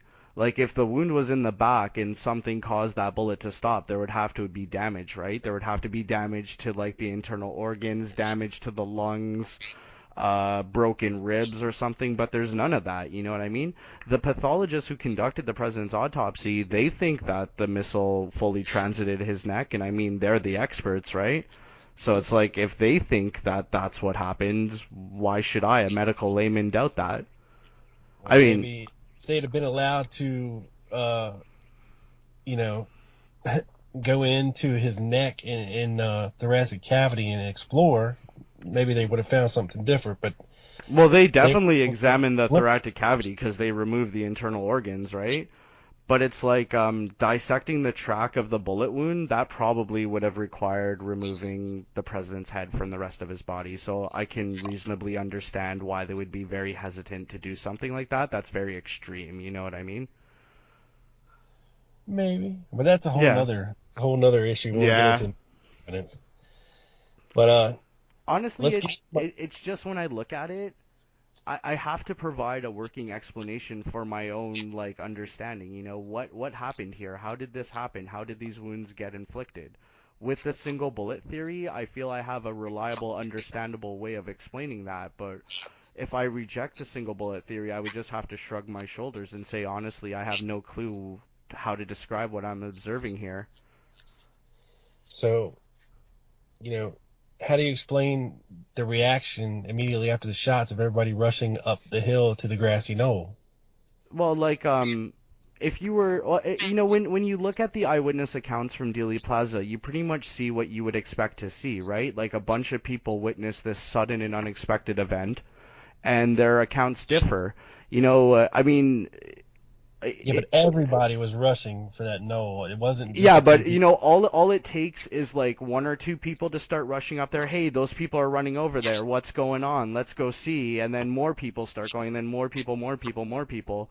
I mean, some people say that they heard shots coming from that direction. Some people say that they heard shots coming from other directions. You know what I'm saying? Like, if you're there and you're an eyewitness, you're probably gonna hear the crack of the bullet as it goes by, because the bullet's a supersonic projectile. It's faster than the speed of sound. This is like a little mini sonic boom coming off of it. It's like the crack of a whip. You hear a whip crack because the tip is moving faster than the speed of sound. What you're hearing is a little miniature breaking of the sound barrier. But with the rifle shot, you're going to hear that crack, and then like a fraction of a second later, you're going to hear the report of the gas and heat and explosion that pushed that round out of the barrel. So it's like when you're in a acoustically complicated environment like Dealey Plaza, where there's plenty of hard surfaces for sound waves to bounce off of, it's very easy to be confused about these things. Number of shots, location from where shots originated, etc., you know? But you know what, Scott? The HSCA determined using acoustical evidence that there was a shot from the knoll. They themselves said that they weren't really that sure about it. They said there was like, it was just as likely to be true or to not be true. But I mean, they also concluded that if there was a shot from the knoll, that it missed. So we're still looking at the only hits we can verify are the ones from behind and above, and we're still looking at the single bullet theory. I understand like a lot of modern conspiratorial claims about the shot from the knoll is that it was like some kind of diversionary shot, but I don't really understand why they would need that if the only other shots that hit were from Oswald's position. You know what I mean? Why bother having a guy there to fire a diversionary shot? Like, if you're going to take the time and the energy to put the assets in place to have a shooter on Kennedy at the knoll, then, like, why don't you just have an actual real shooter on the knoll? Why have one shooting blanks? You know, that doesn't really make any sense. No. All right, let's get into this last point, and then we'll wrap it up, Scott, okay? All right, sorry, let me just quickly inject something about the acoustic evidence. The Kennedy Half Century by Larry J. Saboto. I'd really recommend that book. Saboto is a political science professor at the University of Virginia. He writes a really good book. It's not necessarily about the Kennedy assassination. I mean, obviously it is, right? You can't talk about JFK without talking about that. But it's like, it's more about like the cultural significance of President Kennedy's presidency and how later presidents kind of appropriated his words and imagery. And as part of his book, he actually did a modern study of the acoustic evidence by this firm Sona Analysts, and he released his report on that. They conclude that most of the acoustic evidence came from a cop that wasn't even in the motorcade, so it's like we were all wrong about that, you know what I mean? The House Select Committee was wrong when they thought it was the one cop. The lone nutters explaining it later on were wrong when they thought it was another cop in the motorcade. It turns out that it was actually a cop who was at the Trade Mart, and it's like he was so far away that what you're hearing on the acoustic evidence could not possibly be gunfire. So it's like, even though we kind of always suspected it's wrong, in the modern era there's actually been a little bit more work on that. So yeah, if you're interested in that, I'd recommend that. Check that out. Cool. Yeah, definitely. All right, let's get to our last point here. It is my point. Oswald is some kind of intelligence asset. And what I mean by that, Scott, is we have talk of, I think it came from Wagner Carr, that Oswald was an FBI informant, and he even gave Oswald's FBI informant number. Okay, first and foremost. Then we have Oswald getting arrested in New Orleans and asking... Yeah, he asked to see FBI guy. The FBI. And we have Oswald in Dallas going to visit the FBI office and attempting to speak to James Hosty and leaving him a note. Now we can assume that it was to, hey, stop bothering my wife. But if that's all it was, why did they destroy it? And what I'm getting at here is, if, he even said that, Oswald was making $200 a month as an informant. Okay. And all the connections, that Oswald was associated with in New Orleans. You have Guy Bannister, who was former FBI.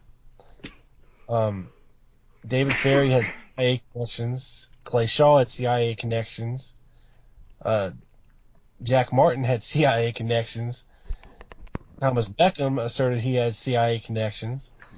We can go on and on and on. I mean, is he the odd man out here, or what the hell was going on with him? Well, I don't really think there's any proof that he was tied to any of those people, you know what I mean? They're just more claims about people he might have been tied to. And Clay Shaw had connections to the CIA, but it was really only in the most roundabout and indirect way. He reported to the Domestic Contacts Division the exact same way that tens of thousands of Americans who traveled abroad in that period did. It was an overt agency of the CIA. It wasn't very covert at all.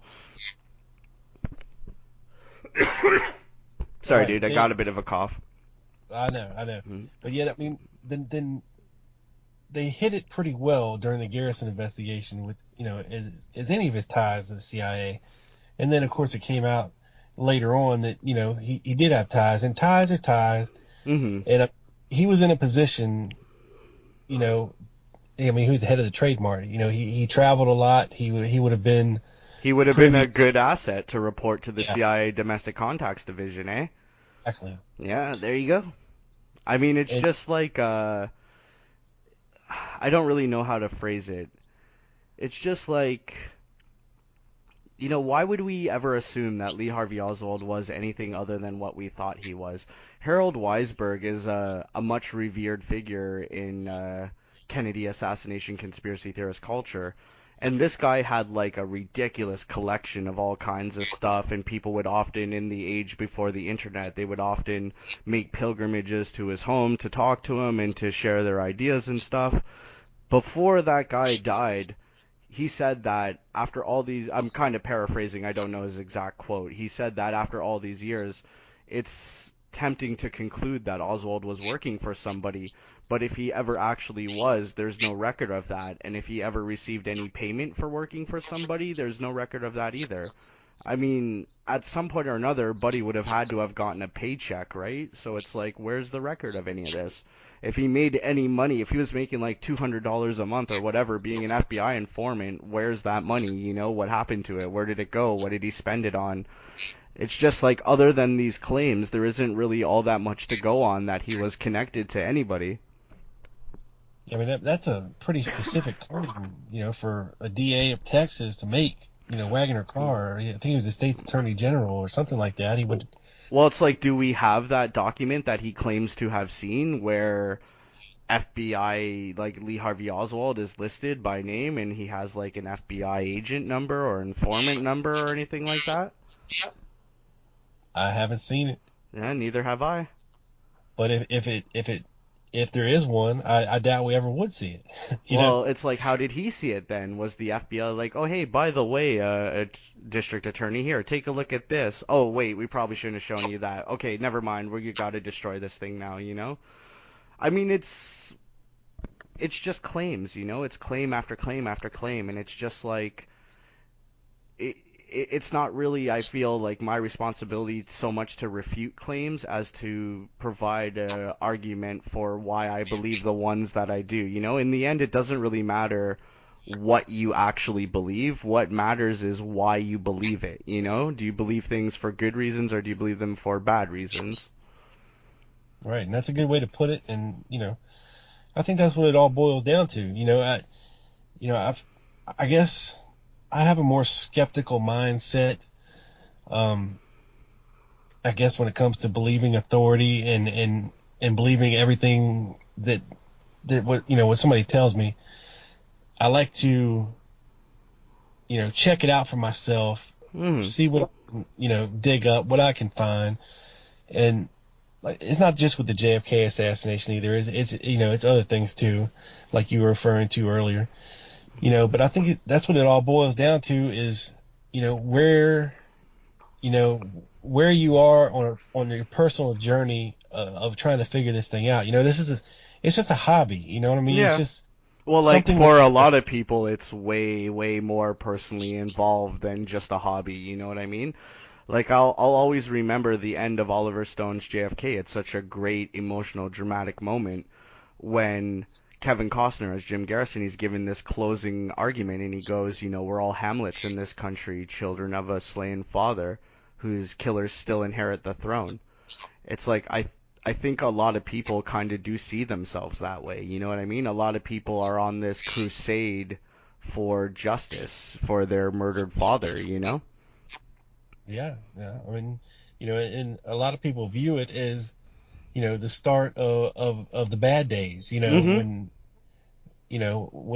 we lost, our country lost our innocence, and, these people in power that hold the real power in this country, not just. Yeah, that's when they really began to take over, you know what I mean? I mean, there's an easy equation you can make it to 9/11, you know what I mean? Like, it's such a similar type of event, 9/11, that was my generation's November 22nd.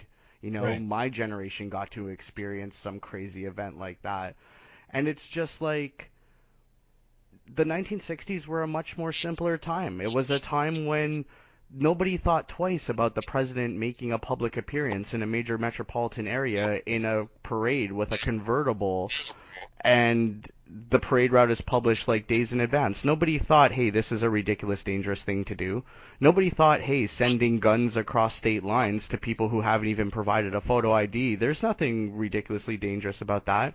It was a pre-Kennedy assassination society.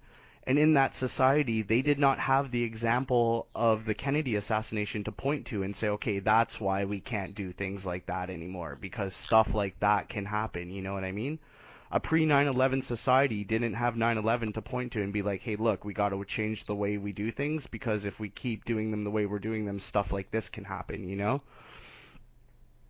Right, and then, like you say, you look at 9/11 and you see, the Project for a New American Century, and said that, that they wanted to move into the Middle East and they have a certain agenda they want to accomplish there. They can only be fully realized with, a new Pearl Harbor style attack on America, to where they could garner the support to do what they wanted to do over in the Middle East. Yeah, exactly. It's just like the way that an industrialized America in the 1930s was looking for a way to rebound from the Great Depression, and they needed this huge mechanized war that would allow them to crank up their industry and start producing and have an economy again and get the economy moving, and that's why they staged the false flag at Pearl Harbor, right? Yeah, I mean, yeah, there you go. It seems like that's what fuels this country is war. I mean, really. Well, like, it fuels the industry, the defense industry, and it just trickles down from there.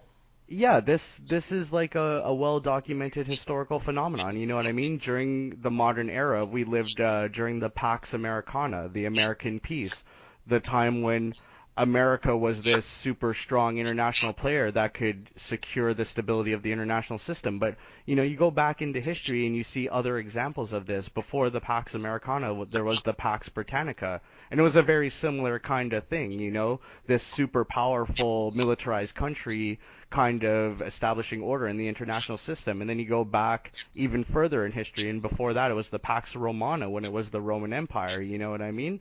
So it's like there's always kind of been these powerful actors in international affairs, and these powerful actors often have huge military resources, and that very much features prominently in the economies of their societies, you know what I mean?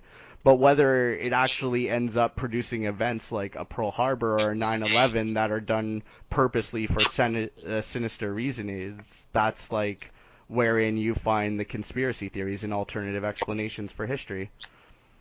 Right. Did they make it happen, or did it actually happen the way they said it happened, or is it all just like smoke and mirrors, you know what I mean?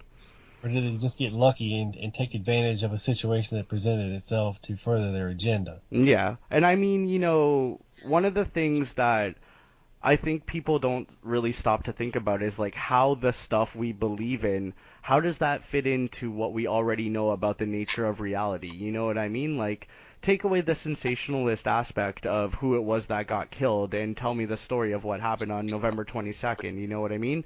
Crazy guy took his gun to work and shot somebody with it. Have we ever heard that story before? Yes, we've heard that story many times in our history. And it's like, what's more likely? Is it more likely that these sinister elements would stage events and like so brilliantly planned and flawlessly executed that they could totally get away with this crazy Byzantine scheme? Or is it just that some stuff happened and the people in power are like, hey, here's a chance to capitalize on it and spread our agenda? I mean, the project for the new American century, they openly talked about, you know, without a new Pearl Harbor, we're not going to be able to do stuff like this. And then something happened and they capitalized on that. But is it that they caused that to happen? Or is it just that they took advantage of a situation? Yeah, or is it just a coincidence that all the ones on that committee were part of the whole Bush? Yeah. Well, I mean, it wasn't a coincidence. Bush was president, so as president, he got to exert a lot of influence over who would be on the committee in exactly the same way that, like, Lyndon Johnson got a lot of influence over who would be on the Warren Committee, you know what I mean? Well, that committee, the Project for New American Century, that was in, like, the mid-'90s, wasn't it? That's before Bush was even in office. I think it goes back to then. I mean, it was kind of this post-Cold War thing where America was emerging as this unchallenged superpower, and a lot of political groups were kind of casting about with that, being like, okay, well, where do we go from here, you know? The Project for a New American Century was probably just one of those ideas. Yeah, like Operation Northwoods. I mean, you know, it's not out. That's what makes things like that not out of the realm of possibility for me. When you see how diabolical and dastardly that our own government could be to further an agenda, now we know that they, you know, didn't actually go through with that one, but yeah. But I mean, they sat there and gamed out that scenario, and that's really telling. I mean, honestly, like, when you're a government, you have to game out all kinds of scenarios. Like, that's pretty dastardly. Operations Northwoods, yeah, but I mean, it's also pretty dastardly to, like, launch a surprise attack with nuclear weapons against the Soviet Union. I'm sure they had all kinds of different scenarios for how they would do that, you know what I mean? It's just like, how can I explain this? It's like, if they were really going to do something like that, I don't really think they could ever realistically get away with it. I mean, look at the history of the American Republic. We know things about the American government. We know about Operation Northwoods.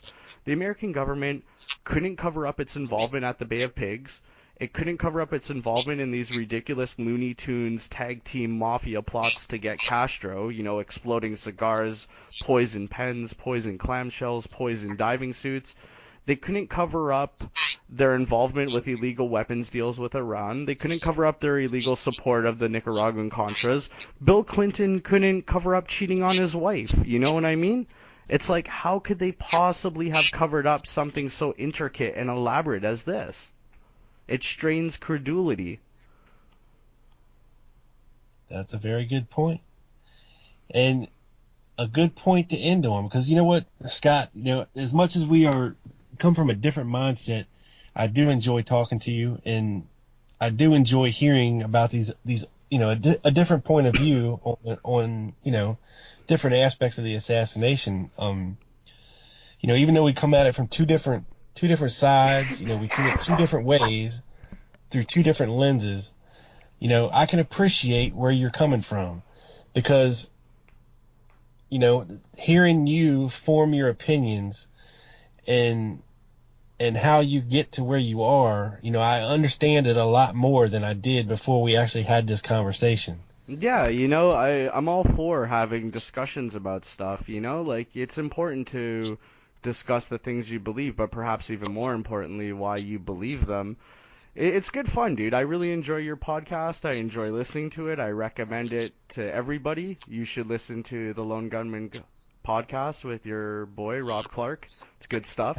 If you're interested in the Kennedy assassination, honestly, there's no reason not to listen to it. It's a guy chilling out talking about the Kennedy assassination, And it's just like, we all have this kind of shared interest in this famous historical event.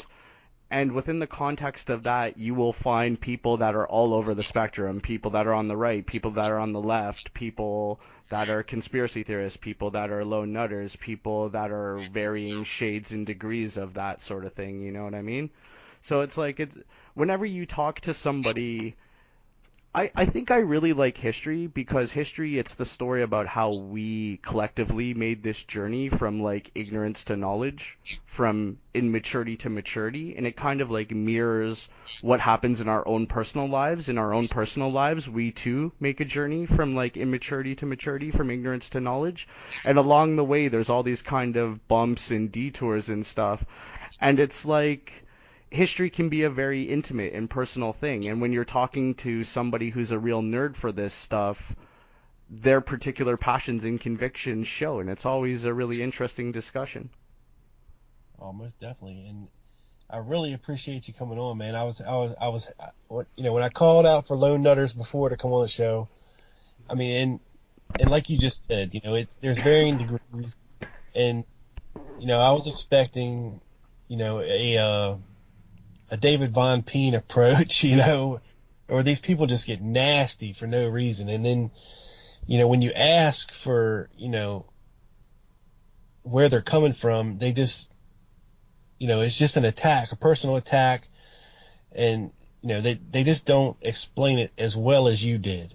And I really appreciate you coming on. And I know my listeners will definitely learn something, whether they agree with me, whether they agree with you.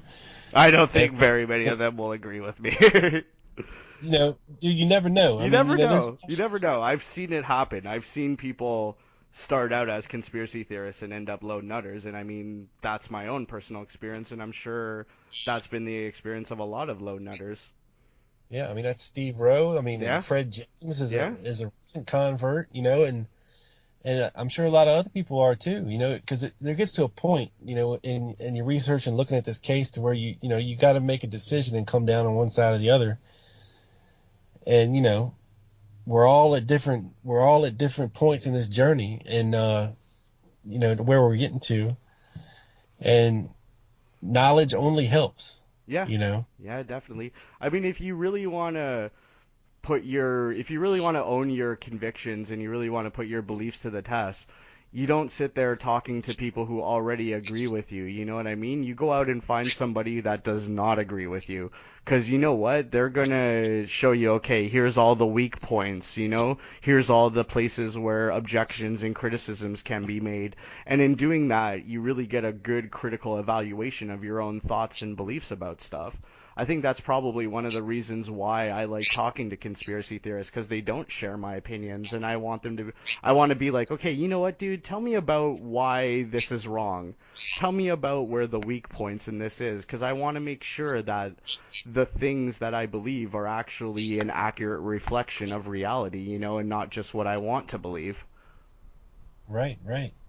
Now, if something were to come out that you just couldn't overlook, you know, to change mind, you know, if there was something to come out, you know, next week that was just like, you know, one of those holy shit moments, and you were like, oh my God, this changes everything. Are you open-minded enough to accept that? Oh, of course, of course. I couldn't possibly imagine what that could be, though, but I mean, the second definitive proof for the existence of this conspiracy shows up, but that's the second I'll start believing it. I mean, I can deal with being wrong. Obviously, I've been wrong about something in my life, you know what I mean? It's when I was a conspiracy theorist and I believed the Kennedy assassination was a conspiracy, I wasn't dumb, I wasn't necessarily naive, I just didn't have as access to as much information as I have now, and now that I have access to more information, my opinion on that has changed, you know? It's like right now we think that Mercury is the planet closest to the sun, but if it turns out in the future that there's actually like some super small planet that we've never seen before that's orbiting closer to the sun, I'll change my opinion about that too, you know what I mean? Like there's nothing wrong with being wrong, but like what you should try is to make sure that if you are wrong, you're wrong for the right reasons, you know what I'm saying? Yeah, I mean, I'm just saying, you know, say somebody has a home movie, you know, take it from the grassy knoll, and you know, he turns around and catches the shooter shooting a rifle. Oh yeah. You know, just something out of the blue, you know, it's totally be like, oh my God, you know. Yeah. Like honestly, if I wake up tomorrow and the headline on the newspaper says Kennedy assassination proven to be a conspiracy, I'm definitely gonna stop and pop $1 in and grab a copy of that newspaper. You know what I mean? Like the second anybody shows up and makes the claim, hey, we've got really good definitive proof that this was a conspiracy here, I'm always interested in hearing about that. But at the same time, you know, when you're aware of the Kennedy assassination as like a cultural phenomenon, when you have your own personal interest in it, the truth is that these are claims that have already been made many times in the past. You know, many times in my own personal life, I have heard somebody say something to the effect of, hey, we've pretty much proven that this was a conspiracy, you know? And it's never panned out, you know? So if it ever did pan out, yes, I would totally believe it. But until that day comes, I don't think that belief in the Kennedy assassination conspiracy is really that justified. And there we agree to disagree, Scott. And you know, we've been running here, coming up on 2 hours, man. This gonna be a long one. Yeah. Well, you know, I hope people like it, and I hope it encourages people to have a discourse, you know? Like, talk to people that don't agree with you about stuff. And honestly, like, I don't think any person could ever fully separate themselves from their emotions. And I mean, it's important to be passionate about your convictions and to be passionate for the things you believe, but at the same time, you know, don't let your emotions get in the way of your logic. Don't become so personally and emotionally attached to an idea or a concept, especially when it's like something so abstract as a famous historical event, that it like upsets you personally. You know what I mean? Yeah, it's like don't act Richard Sharnon and Ralph Sinkay. No, like you don't want to be out there ranting about how this person's a math-phobic troll or that person's a page shill, you know what I mean? It's like you and me, we think differently about the Kennedy assassination, but at the end of the day, we're both nerds for the Kennedy assassination, so it's like why not just chill out and talk to each other, you know what I mean? Yeah. Yeah, and totally. At least for me, you know, that's the way that, you know, I push myself and challenge myself to learn as much as I can, as many angles of things as I personally can. And, you know, it's good to talk to somebody with a difference of opinion every once in a while, just to remind you, you know, where you're at, what you're doing, what you're focusing on, and what you need to focus on, you know, to strengthen your argument on either side, really. Mm-hmm. Just like the book of Proverbs says, just as iron sharpens iron, so too does one man sharpen another, right? Hey. There you go, buddy. You got it. All right, Scott, I think that's going to do it for tonight. All right, buddy. This was lots of fun, eh? I had a good time doing this. I think people will enjoy this and get a kick out of it. I mean, I know the time's flown by for me. I mean, I was damn, already? Yes. Sorry, buddy. You're like chilling out in a parking lot talking to me on a cell phone. You know what I mean? It's all good. I'm in my element here. Yeah, man. Obviously. Chilling with the rain and dead fish on the ground in the parking lot. So. Nice. Only people on Facebook will get that. See, Rob Clark's a real deal Kennedy assassination researcher, people. He's ready to make personal sacrifices to battle the lone nuttery. That's right. I got my tinfoil hat on, and I'm off the grid. They're never going to find me. Awesome. All right, Scott, will you hang on the line for me real quick? Yeah, sure. I'm going to talk about. Wow, this has been a good one, people. I hope you enjoyed it. I know I did. And once again, thank you, Scott, for coming on and talking to me about this stuff. This sumbitch is in the can, up to the satellite, beamed down directly to your ears, people. This is your boy Rob Clark on the Lone Gunman Podcast. Out.